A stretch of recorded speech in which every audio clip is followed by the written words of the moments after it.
Okay, I think we're recording. I'm not sure. I'm not getting the response I usually get for the sound. There's the sound. It seems like it's okay. Hey, welcome to the podcast. It's the Colonel and the Kid podcast. I'm Greg Heitmann, and the kid in the Colonel and the Kid podcast. And I should try to remember to say that every time. I didn't introduce myself. I know in one of the podcasts, this is episode number 5, and I wanted to bring up the fact that again, this is a podcast based on the memoir I wrote about my grandfather.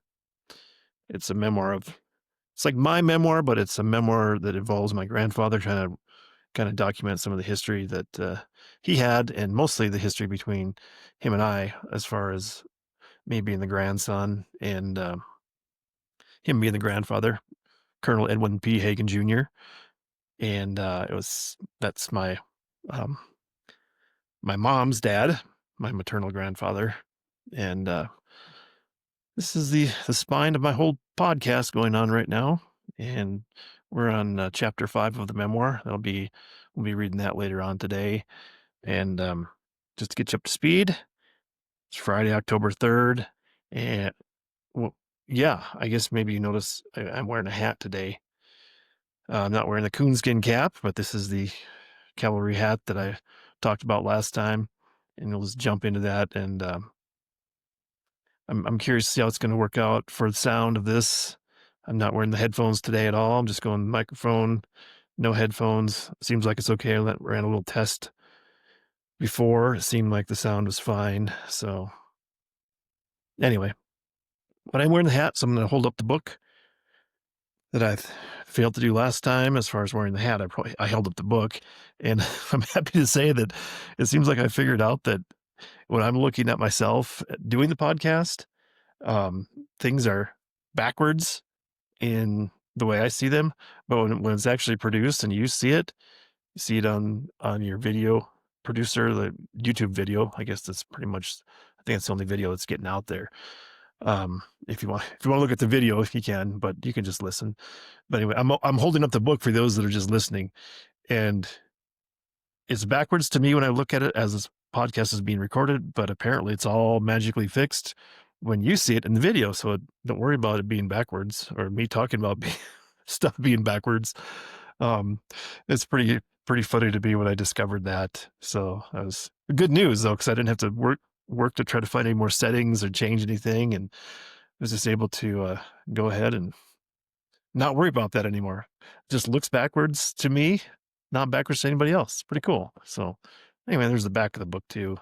And there's a very young picture of me. Look at that. I got like no gray hair or anything. It's weird. I think that was probably taken in 2010, 2009 time frame. So 15 or 16 years ago. Time takes its toll. Anyway, here's the book, Fort Siston, Dakota Territory. This was my first book that I wrote. And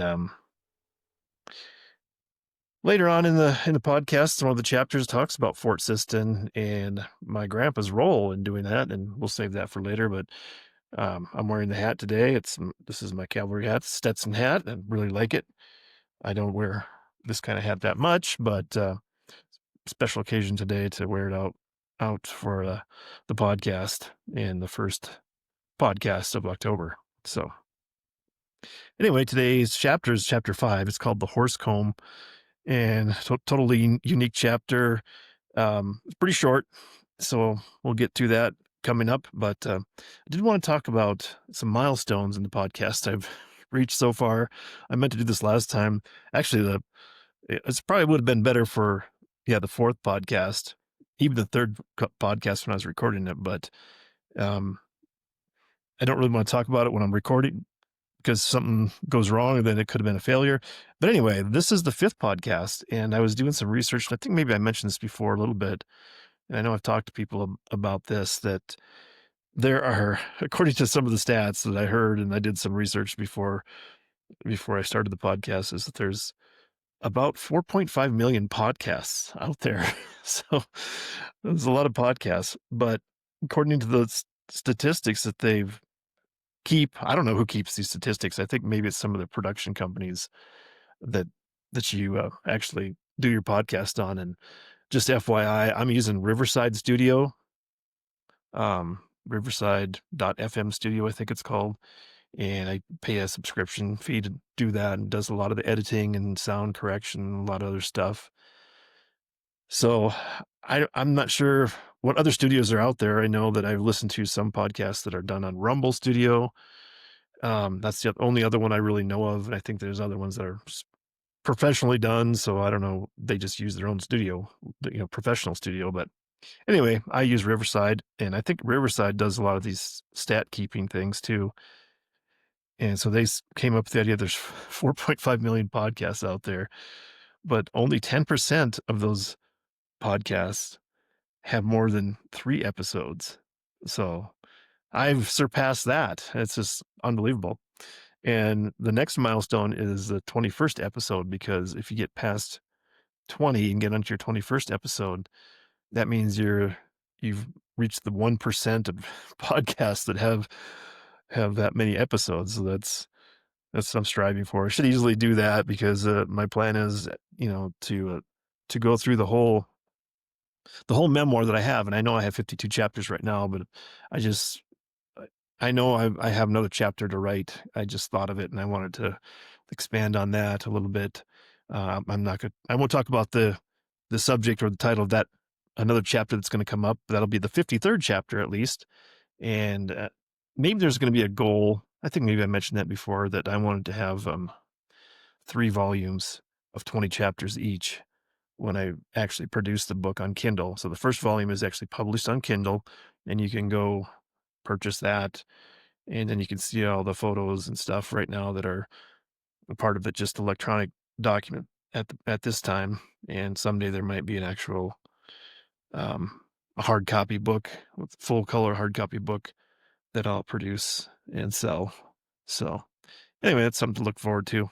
But anyway, 5th chapter coming up today, and it's a short one, so you can you don't have to suffer too much through my reading aloud skills that are hopefully going to get more polished as we go along. So fun stuff. And one of the segments, I mean, if you've been tuning in, one of the segments that I've decided is going to be a recurring segment for me is what I call abusive language, or verbal abuse. And that's just the funny things, the quirks of the English language, and just speech patterns and things, weird observations that I make, that I hear. And I had some other stuff lined up, and then I kind of heard something last weekend during the football games. I think it was a Sunday night, on Sunday night, or football night in America, I think they call it. Um, there was a guy that was doing some of the highlights, and they had the Jaguars versus the 49ers highlights, and he pronounced it Jaguars. And I was like, well, that is just really, really weird in my ear, the way I'm hearing him say it. Jaguars, Jacksonville Jaguars. And it's like, well, that's not how it's pronounced. It's not Jaguars, like a electrical wire or something like that. It's, so I was doubting myself. So I looked it up, and according to Google, it's Jaguars. It's like a J J A, and then a GWAAR. That's how they describe it visually, as far as Jaguars. So it's the blending in of the guar sound, the Jaguars. And somebody's I don't know, I heard it someplace else too. Someone said Jaguars, and it's like, man, that sounds weird to me. So stop that verbal abuse. It's just abusive language to me. It hurts my ears when I hear Jaguars. It's Jaguars. So anyway, um, that aside, I wanted to expand on last week's verbal abuse section, when I talked about the catching whiskey in a bottle, saying that really strikes me as funny. And that of course came from a coworker of my brother, when my younger brother Garrett was in the Air Force, and he was telling me about that. It was like 20 years ago at least. It has to be 20 years ago. Maybe it's not quite 20, but he had a coworker that talked about catching whiskey in a bottle. And then I was just racking my brain, because he had another saying that I could not think of, that his coworker had told him. Um, I'm not saying it was a description, and I finally remembered it, and he had talked about, a Serbian husky. And sorry, it's instead of a Siberian husky, he was talking about a Serbian husky, and that just I'm not sure what the context was of the conversation. I just remember they're talking about this guy with, um, I guess maybe not the sharpest tool in the tool shed, but the way he mixed up his his metaphors or sayings or idioms, whatever you want to say, just general words. Um, and it's just like I don't know, maybe there's something going on in that part of the world that was in the news, and then maybe it was in his brain that he was saying Serbian husky instead of Siberian, because there's been some issues over there with, I think way back when in the 90s when under President Clinton, I think there was a war between Bosnia and Herzegovina. I don't know if that was between them. I don't know, there's some wars going on, and I was looking at some maps earlier trying to figure out just if Serbia is actually a country. I guess it is still a country, but then I saw that there was the Czechoslovakia, which was one country when I was in high school. Now it's two countries, and it's Czechia and then Slovakia. And I thought that was, things change over time, I guess. But anyway, it's just funny to me how that I remembered that. I was just racking my brain trying to remember the Serbian husky situation of what the heck that was, and I could not think of what. And then finally hit me. And I wrote it down so I wouldn't forget it. So I have it written here on my calendar so that um, it was saved, and I could share that in the podcast for the verbal abuse section of this podcast. Anyway, I'll wrap that up and we get right into the NFL projections. We did the review of the previous week's outcome, week 4, and downhill. I'm really heading in the wrong direction for the stat line, but I got to hang in there. You keep plugging along. Maybe things balance out. You come to a equilibrium where you belong as far as your picking goes. And I was up, just under 80%, and I've fallen down to an even 70%.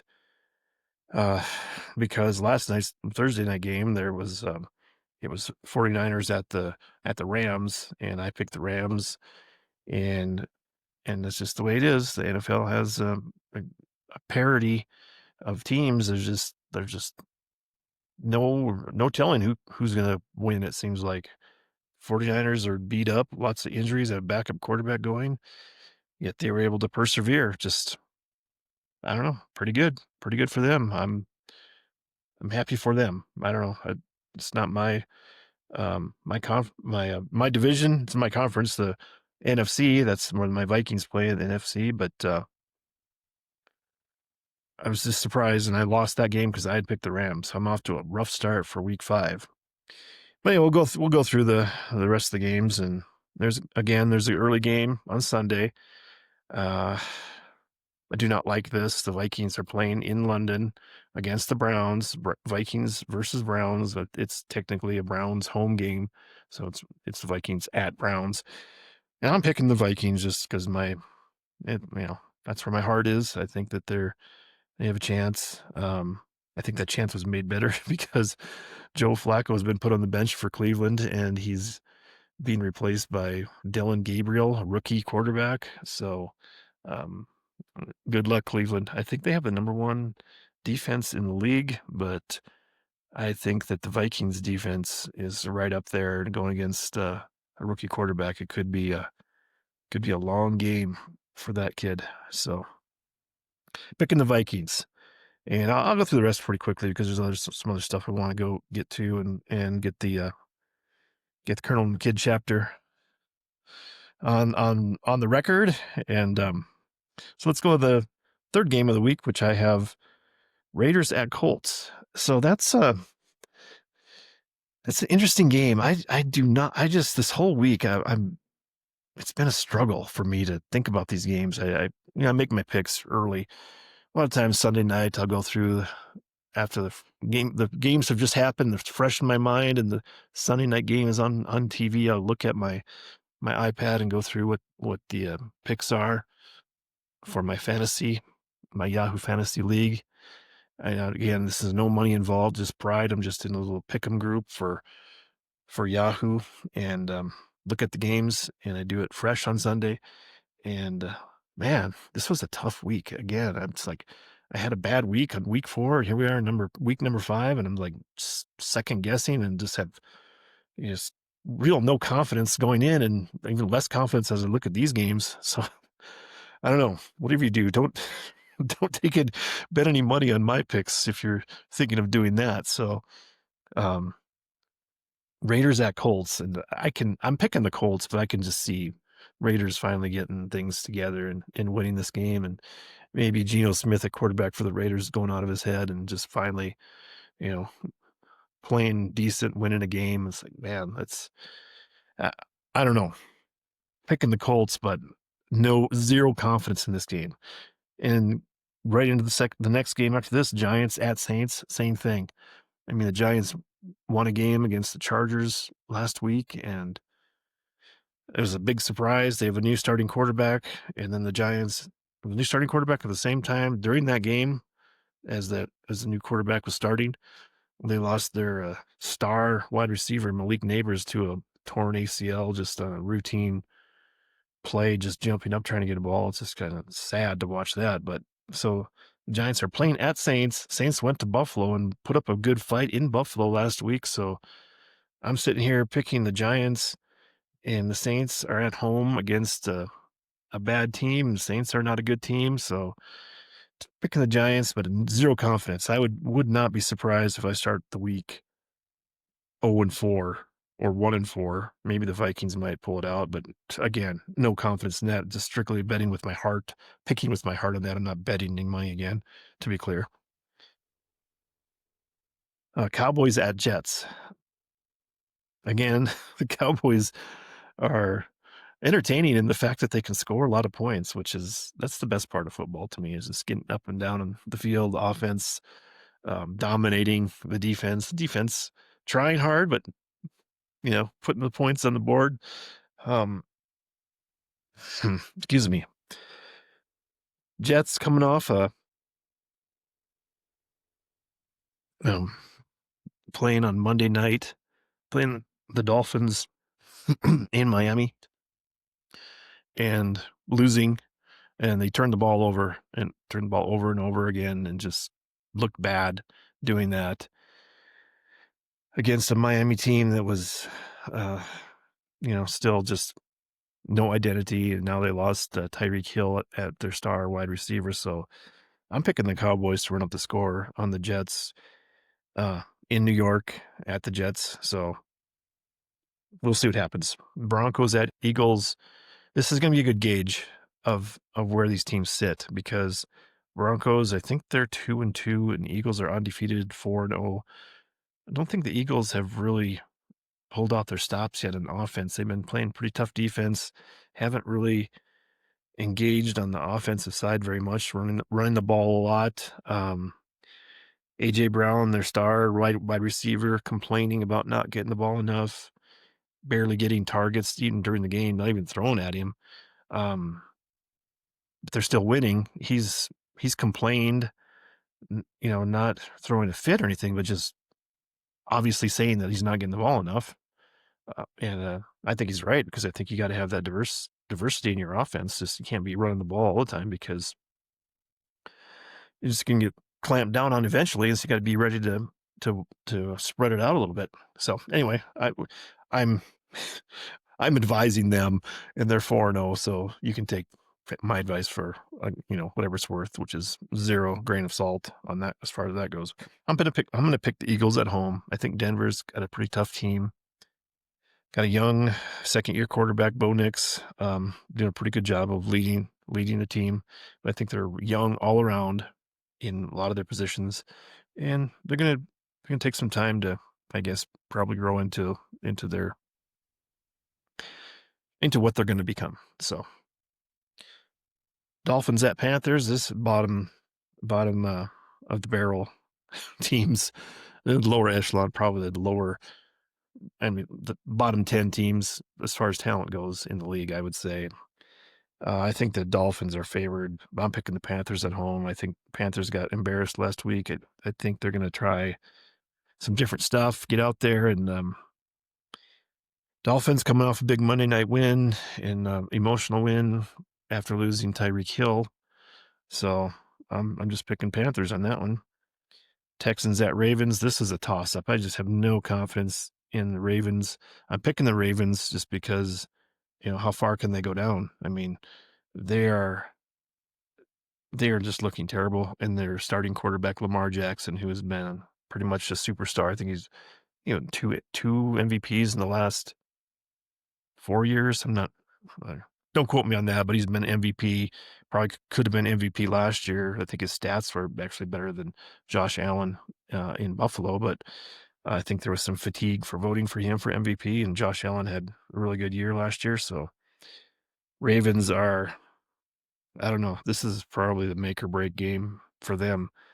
And Lamar Jackson out with a bad hamstring could be the end of their season right here. They might just this could be it. Be out of the playoff picture for the rest of the year. Um, I'd go as far to say that if it goes bad and gets even worse downhill from here, that John Harbaugh at coach might be the end of the line for him too. Just might need some a new voice in that locker room. So we'll see. Titans at Cardinals. Again, the Titans are just they're the punching bag right now with a rookie quarterback, Cam Ward, playing in Arizona. I'm going Cardinals. It seems like an easy pick, but I look at all these picks and as I'm going through them again, I just have zero confidence. I would not be surprised if I'm under under 500 for the week, way under 500. Um, if I'm above 500, I'll be happy. And just FYI, there's two less games this week. There's 4 teams on a bye, so the Falcons, Bears, Packers, and Steelers are all getting a bye week. So there's even less games. So I'm running out of. It's going the wrong direction for me. I need to make up for my bad picks, but I'm getting less of a chance, less games to pick. So wish me luck. Let's cross our fingers for Greg on this. Buccaneers at Seahawks again. What are we even doing here? Buccaneers going across the country. That's got to be one of the furthest trips. Probably Patriots to going out to Seattle would play, but from New England out to Seattle. But this still is pretty far too. Tampa Bay up to Seahawks. Seahawks Stadium's loud. Weather could be iffy. Never know. Might be rainy. Seahawks are decent defensive team. They're actually a lot better coached than I guess I had been thinking about. I've seen them play now a couple times. They played the Thursday game 2 weeks ago, and their defensive their their head coach is a defensive coordinator. And he came from Baltimore Ravens, and I think maybe that's why the Baltimore Ravens are struggling a little bit because came out of that system and took his talent up to be a head coach.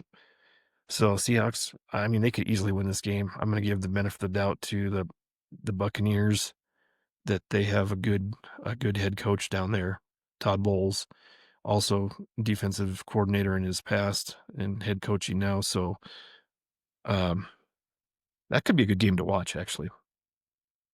Lions at Bengals, not a good game to watch, I'm guessing. This is, in fact, this is my survivor pick, Lions, for this weekend. I'm picking the Lions in my little Yahoo pool that I'm in for surviving. And this seems like a no-brainer. I think the Lions are just going to just smash the Bengals again. I mean, I feel sorry for the Bengals. They are just so terrible. It's embarrassing. Redskins at Chargers. And this is a good one because this is I call this the confusion bowl, if you will. You hear me say the Redskins, so I mean, technically they're supposed to be the Washington Commanders, and I say the Washington Redskins, and the Chargers are the LA Chargers, but 9 times out of 10, if I'm talking about the Chargers, I'll say San Diego Chargers because they were in San Diego for most of my life, and then they moved up to LA for whatever reason, who knows. stadium, I guess. They couldn't build a new stadium down in San Diego.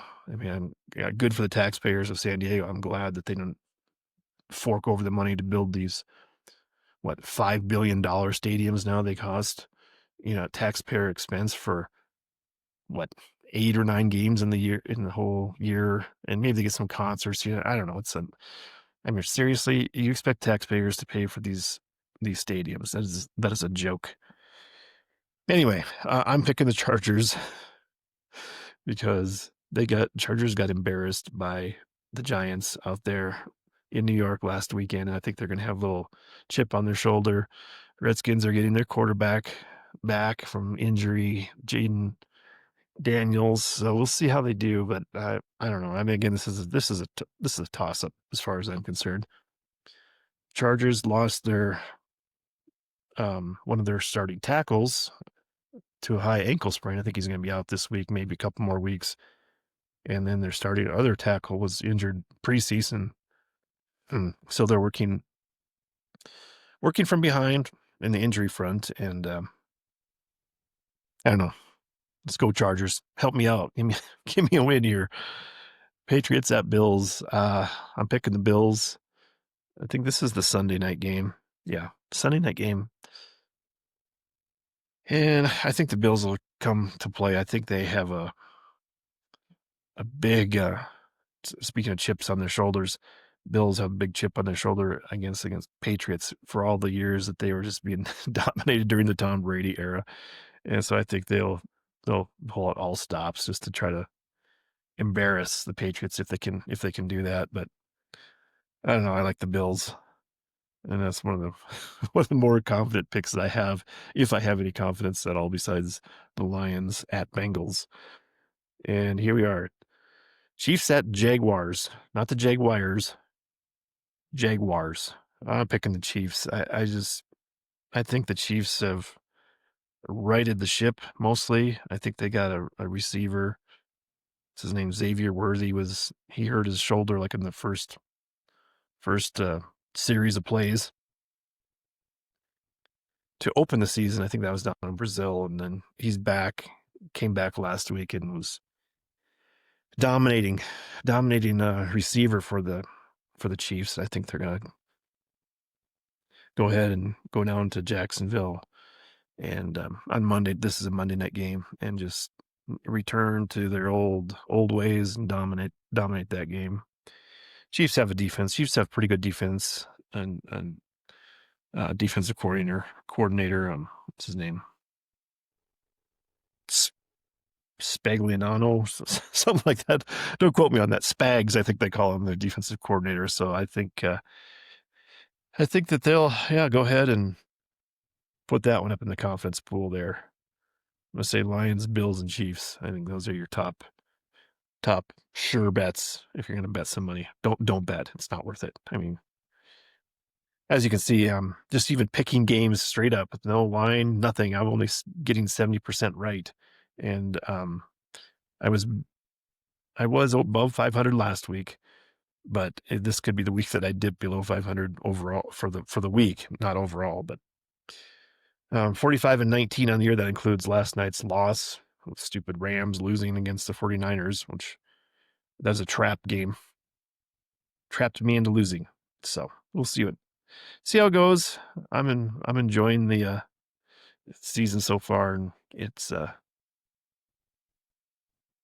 gonna get tougher because the buys start happening. So pay attention. And I think I mentioned that the 4 teams on buys this week: Falcons, Bears, Packers, Steelers. So good luck to everyone on their picks, NFL picks this week, and especially good luck to me. It's embarrassing to come back and have to try to explain why I'm so bad at this. For all the time I spend looking at this and watching games and doing that stuff, and I'm still just guessing, like flipping a coin. Anyway, on to the fun part. I'm gonna get a drink of water, and we'll get the 5th chapter read of the memoir, Colonel and the Kid. Hopefully it goes good. Hopefully I'm getting better. And I read this one beforehand, so I'm hoping it's comes out okay. It's a short chapter.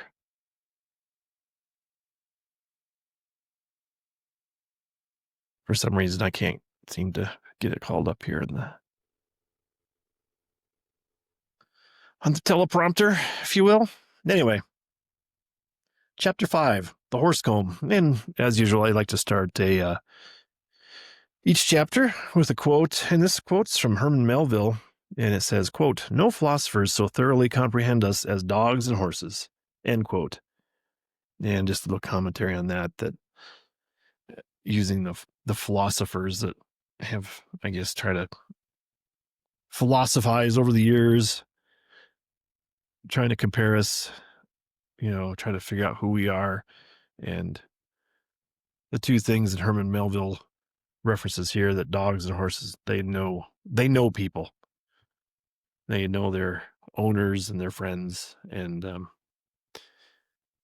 I guess for me, when I was looking at this quote too, I was thinking about psychiatrists almost. In my mind, I was thinking that psychiatrists, they're trying to comprehend us in this way. And that's why it's interchanging those words. Maybe they're not the same, but I also think about psychiatrists try to comprehend humans, and they can do less to understand humans than what dogs and horses can do. So anyway, start the chapter off, the horse comb, chapter 5, with that quote about dogs and horses, and you can see where this is going because it's got the horse comb. It's the horse is in the title of the chapter, and it's a reference to horses in the quote. So let's jump in. Maybe I don't get it. It's quite possible I should have been insulted. The time frame of the event is slightly hazy, but I had probably reached double digits in years. I'm thinking I was 10 years old, but it is a giant question mark. Yet irrelevant overall. If I had been a teenager, I might still be traumatized, curled up on a therapist's couch, clinging to a box of tissues. I guess I was lucky, being too young and naive to interpret criticism of the way I looked.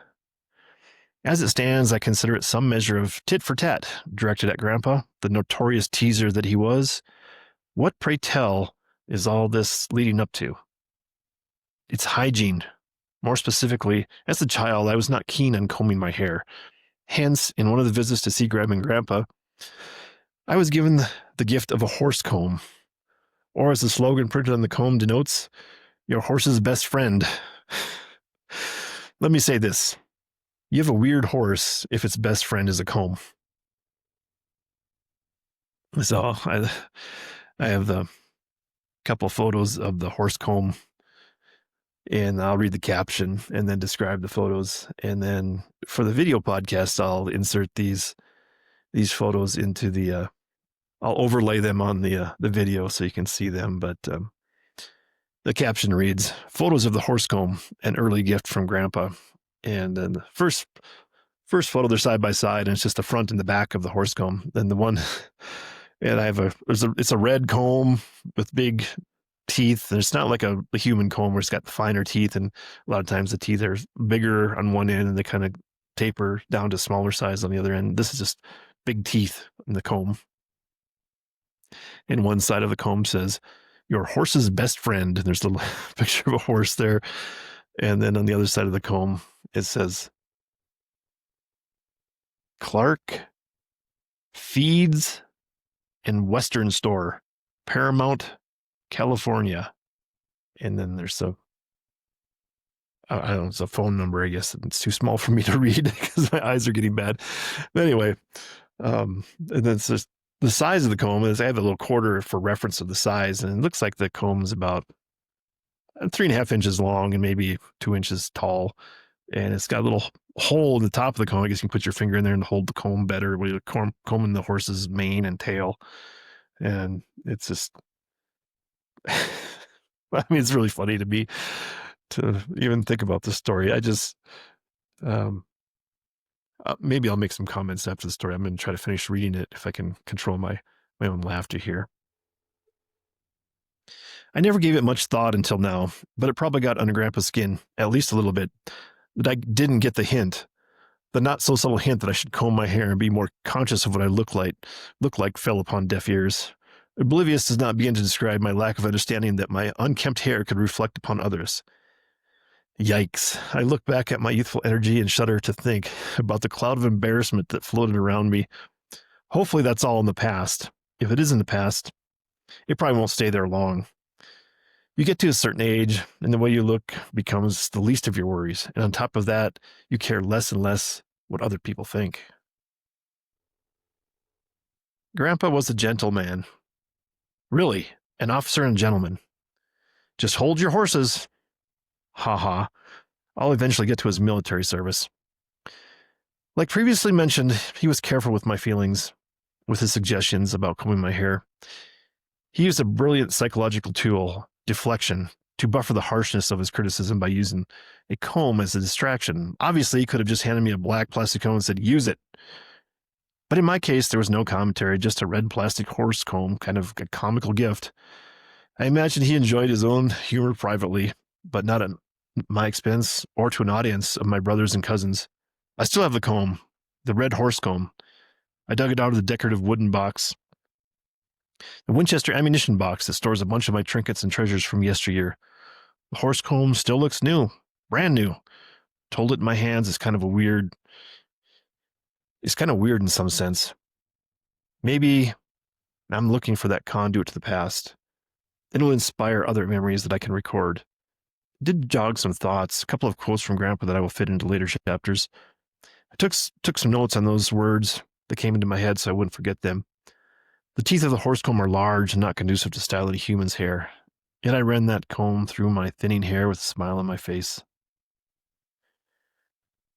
I contemplate my own end. My heirs will search through my possessions, probably laughing at all the junk I've accumulated.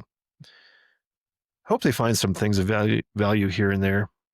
When they come across the red plastic horse comb, there probably won't even be a pause as they discard it. That's perfectly okay. It served its purpose.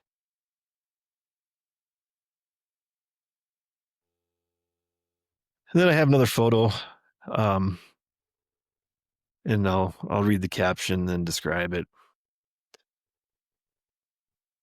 The caption reads, I felt this would be a good callback to the football cleats chapter.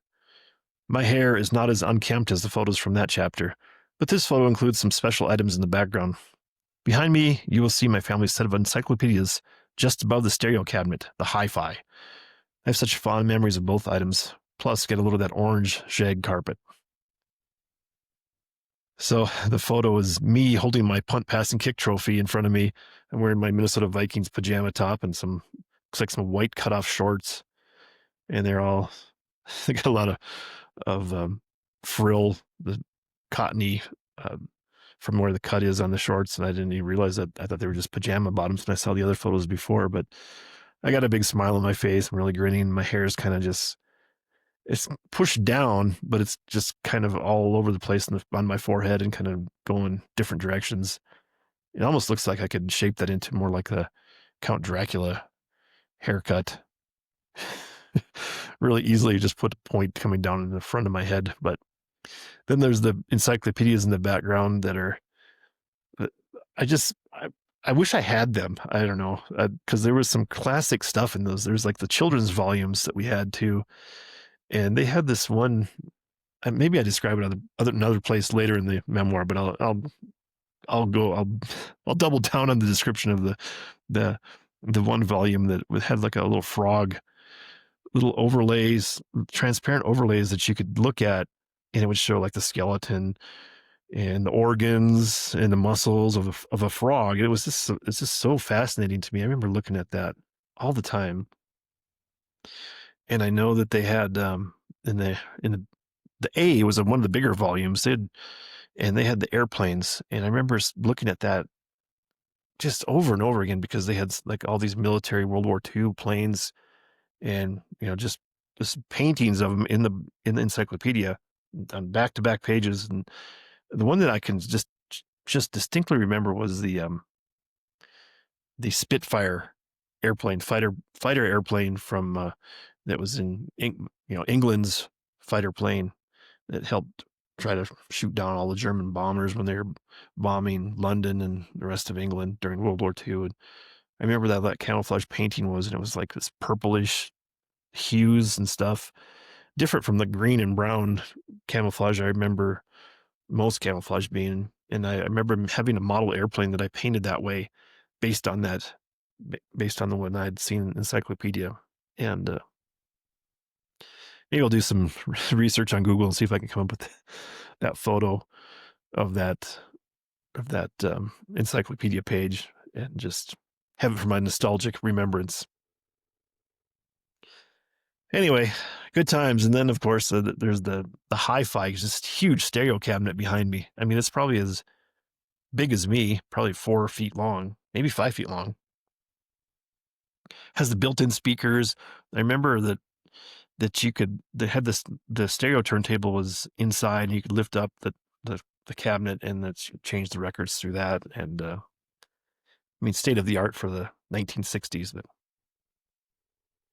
I don't know, just classic wood, a wooden cabinet stereo. It's just, I kind of wish I still had that. That'd be kind of cool to have just as a, you know, a discussion item.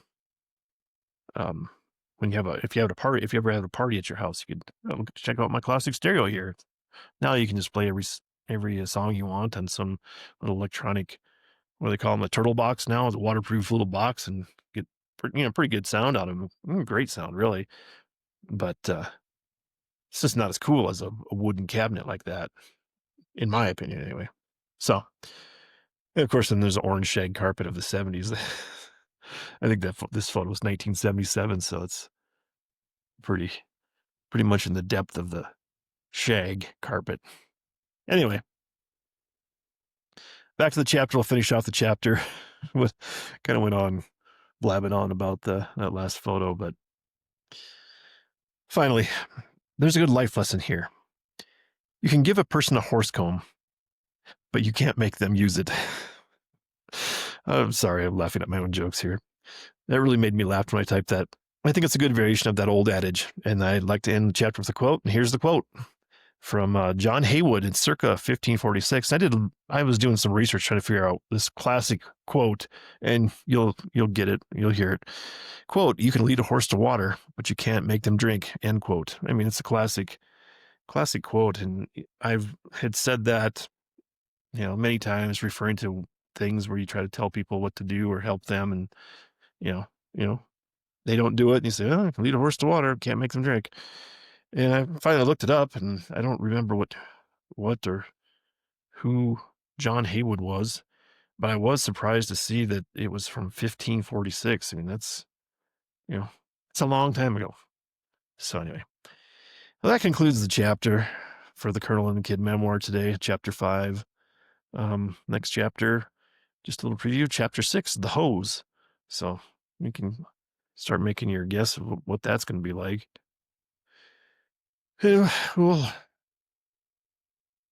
put that to rest for the week. I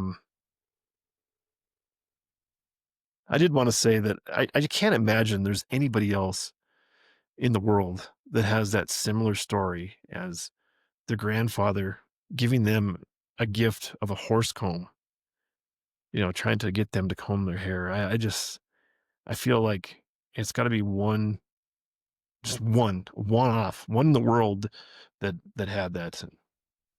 I mean, maybe there was another person out there that had that. Maybe more. I don't know. I just can't imagine that's that's something that would be done in commonplace anyway. So I feel really special that I may be the one person that has that horse comb used for human use. They should put that on their disclaimer. Not for human use. Could injure your scalp with those harsh teeth of that comb. Anyway, yeah, I'm as you can see, I'm very amused by that story, and glad to share it, and hopefully got a laugh out of it, and a little lighter story. Again, that's the whole thing for me, and just sharing this memoir and these stories, and I'm hoping that you can remember your own stories and write them down, and you can just talk to your parents and grandparents about the funny stories, and have them in your back pocket to remember and comfort you in times of trouble, whatever comes up. Then feeling a little sad or whatever, you can remember those stories and have a warm feeling inside. So anyway, I think I'm gonna cut her short today. I mean, we're already 45 minutes. That's try to shoot for an hour each podcast, but I well, it's Friday afternoon. So working on Friday afternoon here, and I you know, I take that back. I do have a couple other things on my list here that I wanted to get to, and I went through the one book, based on the hat, but I wanted to talk about my one of my other books. This is, I've already forgotten what order these books were written in, but I think this was the second book that I ever wrote, and it's called The G-Men 2, Pay to Play, and it's got the Roman numeral 2. I should have used the 2 up there and matched the Pay to Play. And this was a book that I wrote as sort of my own therapy when I was working. I found my job too stressful for quite a while, and I don't know why. I worked for the federal government. I guess maybe I cared too much about doing good work, and I've I fell into like a very stressful situation, and this was my therapy, was writing. That's how I even got into writing in the first place. It was therapy to just kind of record stuff and fictionalize maybe some of the stuff was going on. And this is actually a photo of the Taos Gorge Bridge. It's up on US 64 in Taos, New Mexico. It's out of town a ways, a few miles from Taos, but this bridge is a fantastic bridge. And it was, I think, built in the early 60s, and it was immediately put on the historic bridge list because it was just a phenomenal feat to get across this gorge. The From the bridge to the water below, it's the Rio Grande River, Rio Grande, I guess. There's my Spanish coming up from New Mexico, but it's like 650 foot from the bridge to the water. So it's a dramatic. I'd love going up there and seeing that bridge and walking out on it. And it's just spectacular. Just kind of for me, the older I get, the more scared of heights I am. It seems like when I was a kid, it was nothing to do that. But now it's like you get that feeling in the pit of your stomach. It's like, oh boy, looking over that edge just kind of give that feeling. And it's an interesting feeling. I don't mind getting it just once in a while, but if I have if I have visitors come up, I like to take them up there if I can. It's a couple-hour drive up there, but so it's not the easiest drive, but it's probably worth it. If you come out to see me, let me know if you want to go up there. I'll drive up there with you. Now, especially since I'm retired now. Anyway, I'll read the description I wrote for the back of the book. And it says, The G-Man 2, Pay to Play, is a tongue-in-cheek novel looking at the corruption permeating the politically charged landscape of the Southwest. This story follows a federal government engineer naively taking on a political machine. When the state governor decides to run for president, he needs a campaign centerpiece. Unfortunately, that showpiece is a commuter train known as the Train Trekker and is being constructed at the taxpayer expense. Graft, favors, and murder dot the landscape of this modern-day Wild West tale. Can the G-Man survive the arid landscape and political animal laying waste to its enemies? And yes, if you were thinking, a government engineer, I guess maybe the hero is Greg. Yeah, I guess. See, this is my therapy. This is how I wrote myself into being a hero. So I don't know. It's I say tongue in cheek in the description in the back. It's almost satire of the way things are. I'm not in the Southwest. I mean, I think all the governments are corrupt everywhere. So I don't think that any one place, one state, one country, anything has a monopoly on the corruption. I think there's problems everywhere, and I don't know. Maybe maybe I'll stop talking there. I do like the back. You can see I did some quite the graphic work here. You can see the little faded the government license plate, and there right here you can see the G-Men government license plate like that.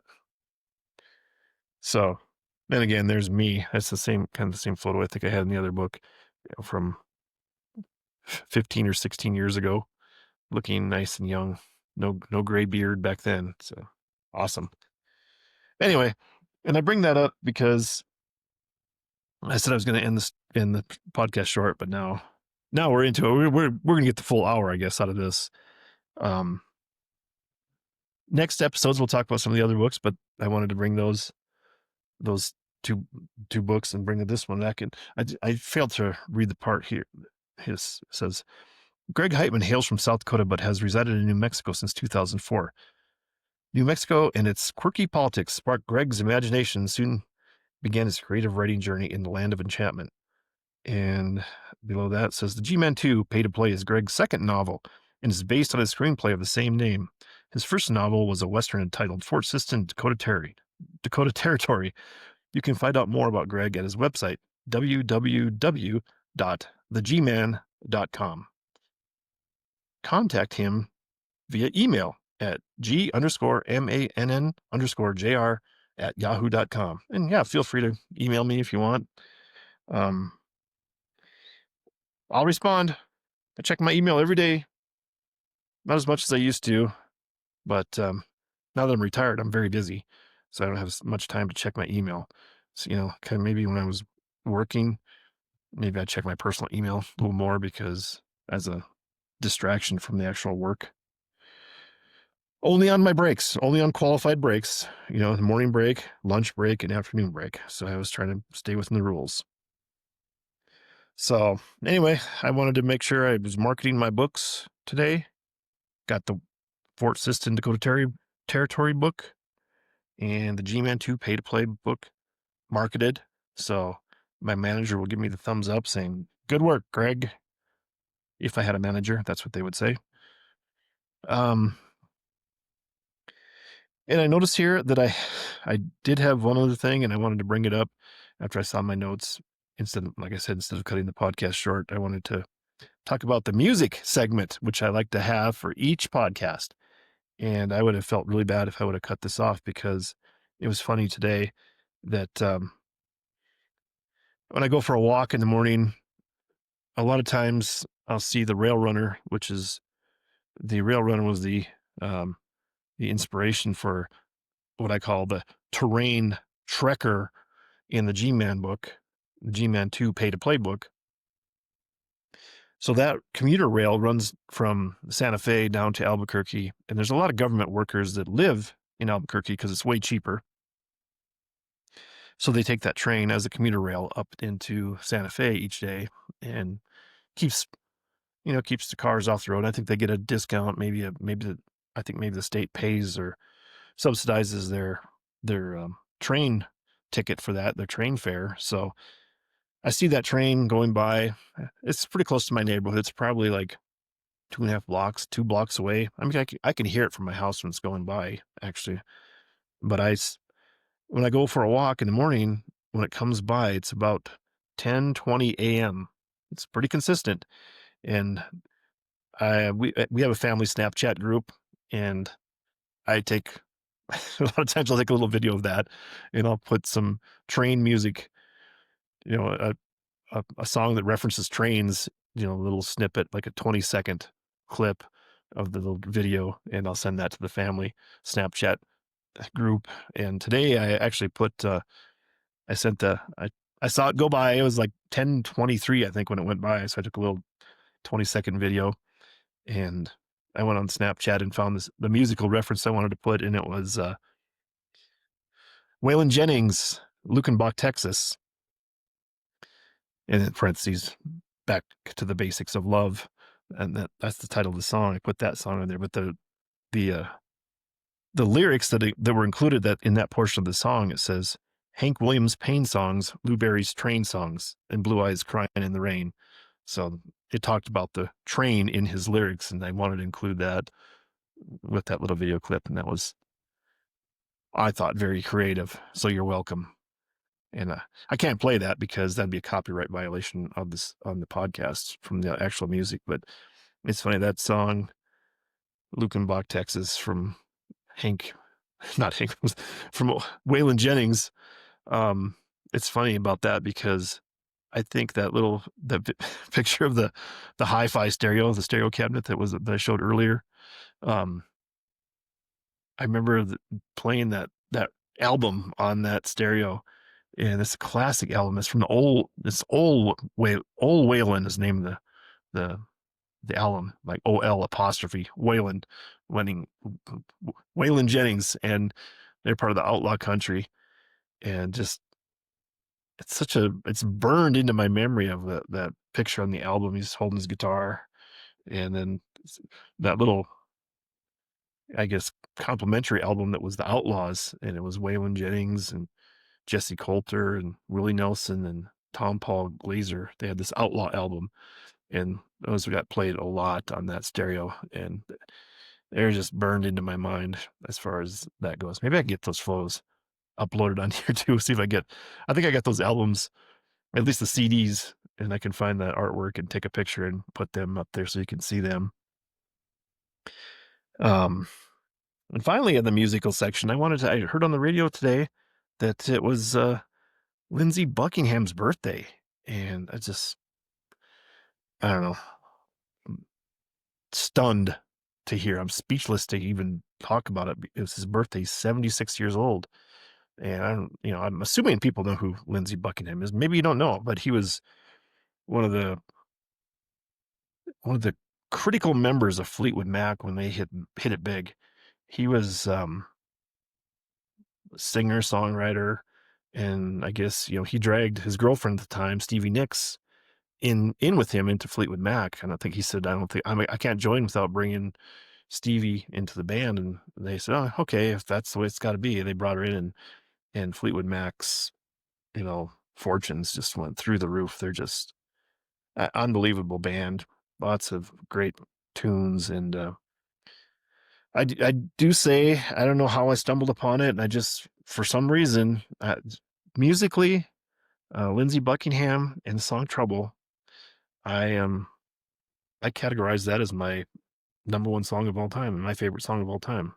If you don't know Lindsey Buckingham and Trouble, look it up. Again, I'd love to play it, but it'd be a copyright violation, so they'd probably ban me from podcasting or fine me, or I don't know. I guess they'd do something to me.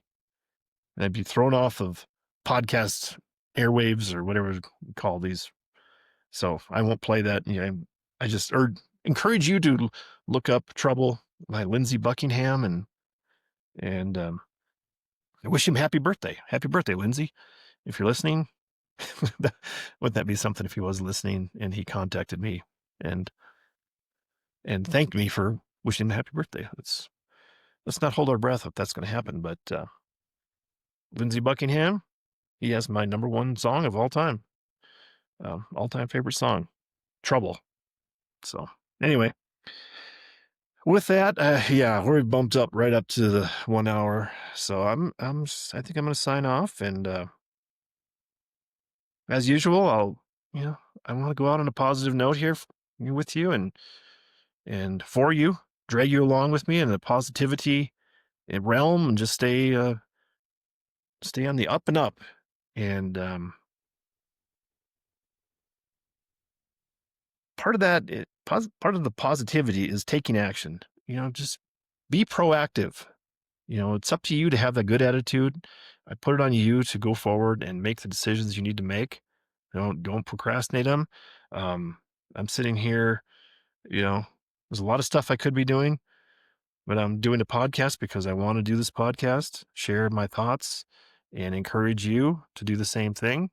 You can do your own podcast. I mean, it's interesting to watch yourself and hear it played back, and hopefully I'm going to get better at doing this, and inspire others to do the same thing and record their memories, and ultimately for me to have this legacy of all these videos, and family members that can and go back and look at some of this stuff, and hear about and see some of the stuff that went on in their family and the historical people in their family, and that's, I guess, to me, that's my gift to my relatives that they can have s- a record of some of the history, a digital record of some of the history, and a paper record, I guess, if I ever get the books printed. And I encourage you to do that for your family too. So anyway, I won't say goodbye. I'll just say until next time. I will see you next time, and I will leave you with these words: knock, and the door will be open to you. Seek, and you will find. Ask, and you shall be given. Have a great day. Have a great weekend. Let's go Vikings. Let's go picks. Let's be above 500 for the week, and I come back and maybe I've maybe have a perfect record for once, and I can brag it, and I pat myself on the back and not break my arm doing it. So anyway, have a great weekend, and we'll see you next time.